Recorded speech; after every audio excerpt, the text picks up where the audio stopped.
On September 30th, 2011, Disney Channel premiered the TV show Jessie. The show followed the life of an 18-year-old girl named Jessie Prescott who moves from her hometown in Texas to New York City in hopes of becoming a big actress. However, her plans quickly get sidetracked when she ends up becoming the nanny of 4 rich kids: Emma, Luke, Ravi, and Zuri Ross. Now, the show has managed to gain a lot of criticism for its promotion of stereotypes, such as the dumb blonde girl, the sassy black girl, the nerdy Indian kid. The show also gained criticism for its oftentimes harsh and offensive humor, which, considering that the show was set in New York City, kind of fits. But regardless, the show was popular. It ran for 4 seasons. It had a bunch of crossovers, which I've made a video about, so go check that out.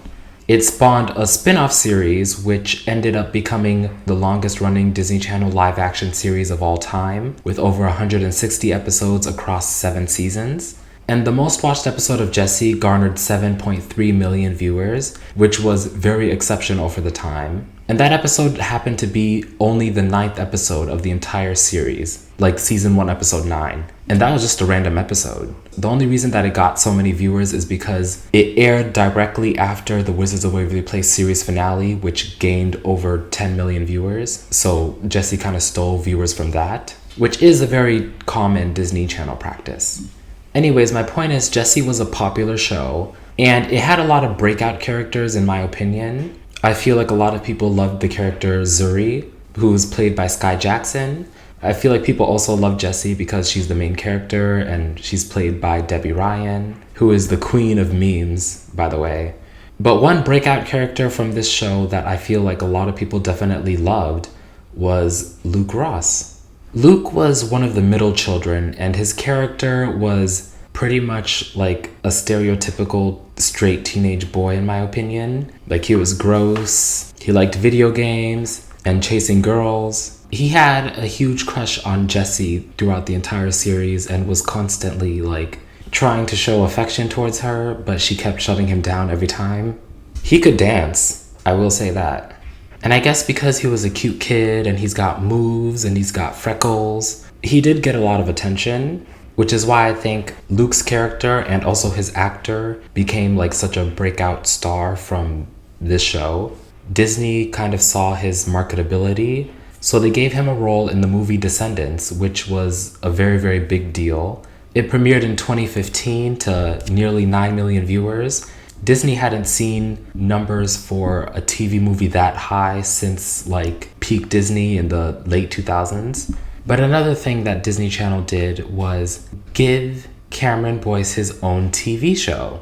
Gamer's Guide to Pretty Much Everything followed the life of a teenage boy named Connor who is a gaming celebrity. He goes by the stage name Kid Fury. He's won countless tournaments and is like an expert and everybody loves him. But then, at one of his championship games, he breaks his thumb while using the controller. And because of this, all of his sponsors back out, and he pretty much has to go back to like being a regular kid and attending a regular high school. All the while, he is trying to claw his way back to where he used to be. Now, a lot of people do not know about this show, and I have a theory as to why. The first reason is because this show aired on Disney XD.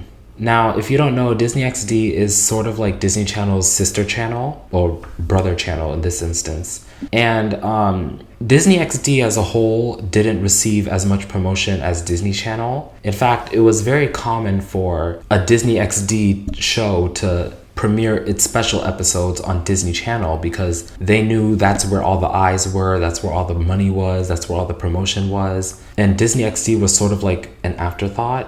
And just to give you an example of the difference between Disney Channel's promotion and Disney XD's promotion, like I mentioned, the Wizards of Waverly Place series finale in 2012 garnered nearly 10 million viewers. And this is, to this day, the most watched series finale for any Disney Channel show of all time. Now, Disney XD, 4 years later in 2016, aired the Gravity Falls series finale, which garnered nearly 2.5 million viewers. And that is the most watched episode of any Disney XD show ever. 2.5 million. Hannah Montana never had an episode that dipped below 3 million. So yeah, Disney XD was lacking in the promotion. It was primarily aimed towards young boys, while Disney Channel was primarily aimed towards young girls. I guess boys just weren't into Disney XD, I guess. I mean, I liked it. I was watching for the shows that I liked. And also, my second reason as to why a lot of people don't know about Gamer's Guide to Pretty Much Everything is because it wasn't even one of the better Disney XD shows. Just like Disney Channel and Nickelodeon, Disney XD had its tiers for quality. So the best shows, in my opinion, top tier Disney XD shows were Pair of Kings, Zeke and Luther, Kickin' It, Lab Rats, maybe Mighty Med, maybe not. And then mid tier was like Kirby Buckets, for anybody who remembers that show, Walk the Prank, for anybody who remembers that show, Crash and Bernstein, for anybody who remembers that show. Remember Kid vs. Kat? I remember that show. Mid tier. And also Kick Buttowski, that was mid tier.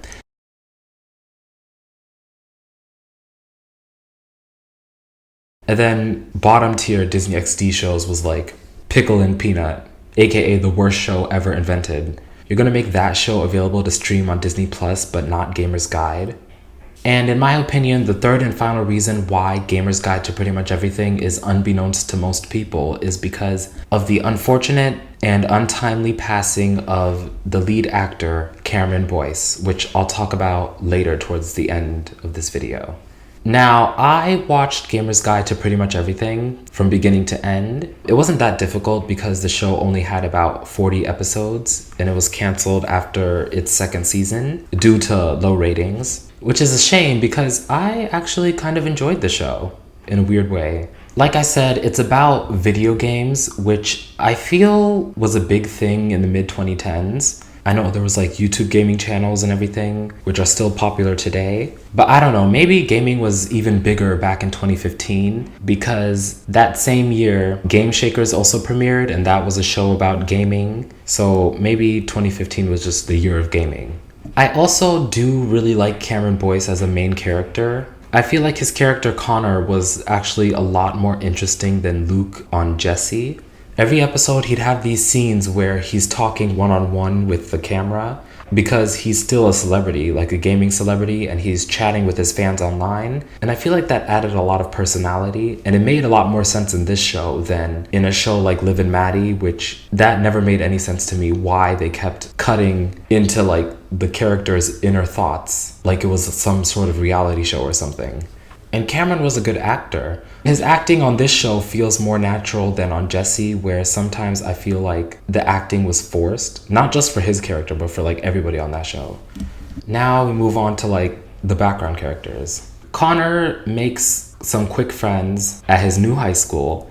There's Wendell, who I thought was like the funniest person on the show. He has a beef with the school librarian named Janice, who is played by an actress named Lauren Pritchard, who was also a recurring character on Jessie, so she kind of came with Cameron over to this show as well, which I thought was nice. And Janice to me is kind of a Disney XD trope of a character that nobody really talks about, which I like to call the lonesome woman. So the lonesome woman is a character that's kind of exclusive to Disney XD, and she's a character who is like a middle-aged woman, kind of heavyset. She's single, can never get a man, has a bunch of cats, she's kind of gross. And some examples of this are Joan the mall cop in Kickin' It, and Principal Perry in Lab Rats, and now Janice the librarian in Gamer's Guide to Pretty Much Everything. I always thought these characters were one of the best parts of all these shows of Disney XD. I just find it interesting that nobody ever talks about that kind of character, the lonesome woman. If you're ever watching Disney XD from now on and you spot her, let me know. Lonesome. Okay, another one of Connor's friends is Ashley. Ashley, she's a not so smart girl, like at all. And my thing is, for characters who are not so smart, you kind of have to have an actor who is like very talented in order to pull it off. And no offense to the actress who plays Ashley, but in the beginning of the series, she was just struggling to pull off the character, in my opinion. But she eventually got there, and the series began to write her character not so like one note. Like she began to have layers and be more useful in unconventional ways, like being the only one to help the group escape out of an escape room while the boys were just being ridiculous. And also, because she was the only girl out of the main characters, I was always expecting them to like push some sort of love story between Ashley and Connor. And they didn't really do that in season 1, but they did a little bit in season 2. But their whole lovers arc seemed so forced. Jack and Kim on Kickin' It, that was like a natural love story, and you saw it escalate throughout the entire series. But these two, it just came out of nowhere, and it only happens for like one episode in the beginning of season 2, one episode in the middle, and then the very last episode of this series, they kiss. And even then I was like, where was the buildup? Like, there was no tension between you two. Like, you guys were just friends, and then out of nowhere, this happens. And then rounding out the cast of main characters is Franklin. Now, Franklin is like very neat, very nerdy, very polite. I don't know who I can compare him to, like maybe Freddie Benson, but without the camera. Because he's like very tiny, like how Freddie was in season 1. And Franklin is also Connor's biggest fan. Like, he adores this boy and loves him so much. And honestly, that's where I feel like the real lover story of this show was. Not Connor and Ashley, please.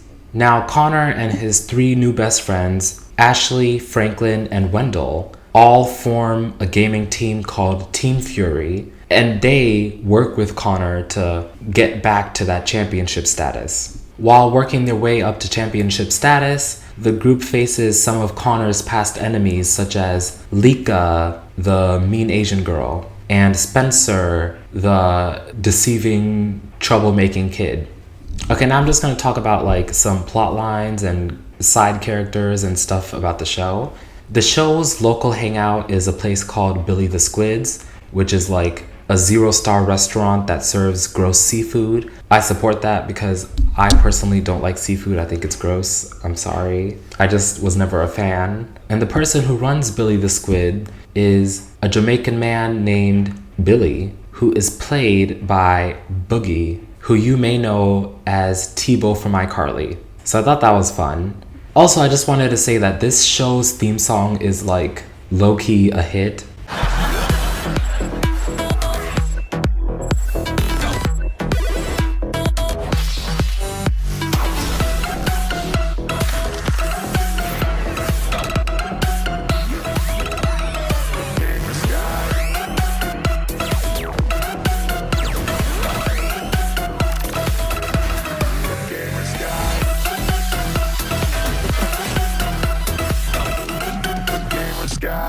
I remember back when the show was first airing, my family and I would watch like a few episodes, you know, before we realized the show was like not the best show in the world.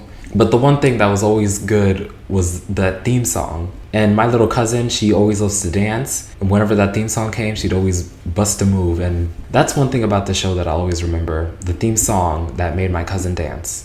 Now, something funny about the show is that whenever Connor would have to do a task in an episode, he'd always like go into like gamer mode, and we would see him complete the task, but it would be in a video game format. Like, for example, there was an episode where he was cooking and he had to like prepare a whole buffet of fruit. And all we saw him was like get a huge knife and cut everything like Fruit Ninja style. And then, like, after we exit out of video game mode, we go back to reality and the buffet is complete and everything looks perfect. But we, as the viewer, never see, like, what it looked like in real life. Like, for the people who were actually there seeing him cut the fruit. There was that whole episode where he and Ashley did a dance battle because Cameron Boyce could always dance. And as funny as it was imagining what the people around them are probably viewing in real life, the funniest part about this whole situation is that they were dancing to the Whippin' Nay Nay, which is probably the most 2015 thing I've ever heard.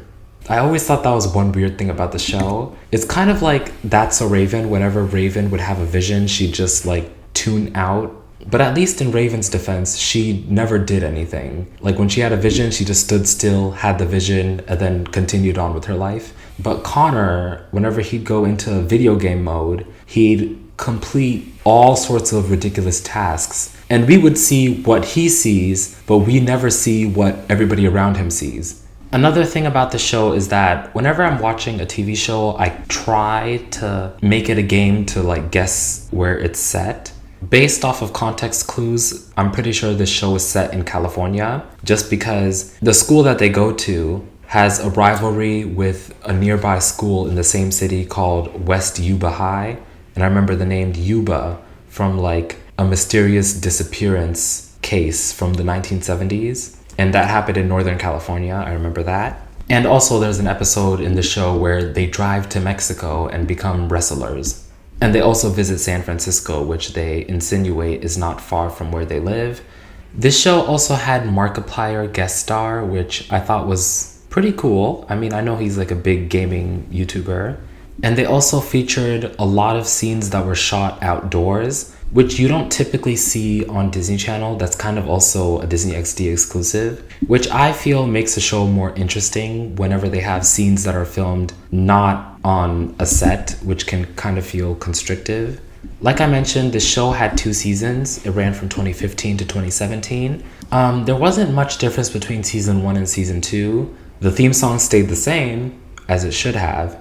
But the only real difference I noticed was Franklin's actor got taller and his voice got slightly deeper. You know, he was beginning to go through puberty and everything, which I thought was interesting because like Cameron and Sophie, who play Connor and Ashley on this show, they were 16 when the show started, like in real life. And the actors who played Wendell and Franklin, they were both 12 when the show started in real life.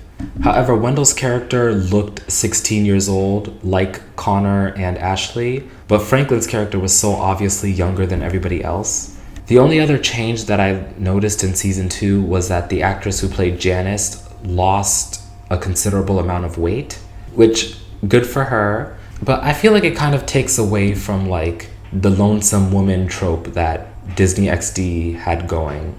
But Gamer's Guide to Pretty Much Everything ended on a cliffhanger, sort of, where Ashley leaves the gaming group and goes off on her own because she's upset with Connor for not wanting to be in a relationship with her, like after they kiss, because she's feeling the feels, he's feeling the feels, but he's like, you know what, we should keep it friends only. We shouldn't be in a relationship that'll ruin the friend group.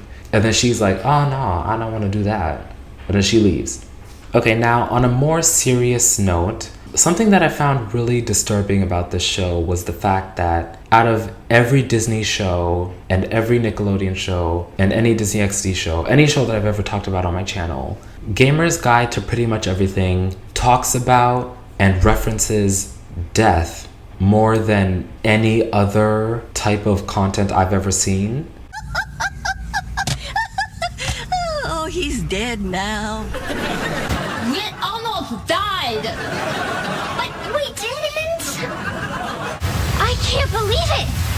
He's gone! Because of us, he's gone! This is all our fault! What have we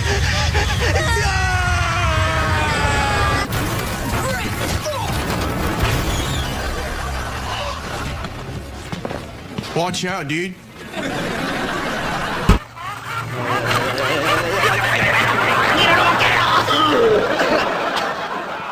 Okay, new rule. We don't endorse anything that tries to kill me! Wait, Connor? You're alive! Guys! That poor, beautiful sleeping angel. What do you want from me? I'm dead.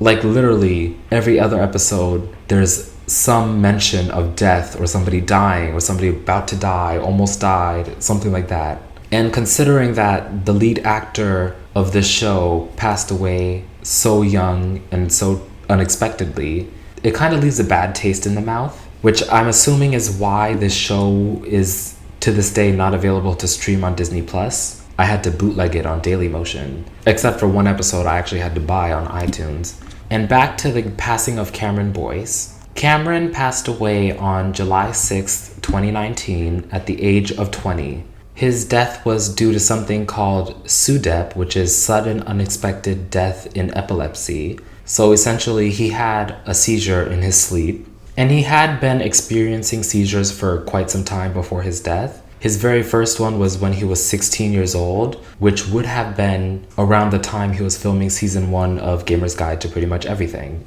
Now, even though Cameron passed away tragically at such a young age and he was full of so much potential, I kind of don't like that his legacy is tarnished in a way. Like when people think about him, the first thing that they think about is that he died so young, when I feel like people should think about all of the work he's done, you know? He played Luke on Jessie, he had his own TV show on Disney XD, he was in 3 Descendants movies, and many more other stuff. And we just need to lift him and his family up.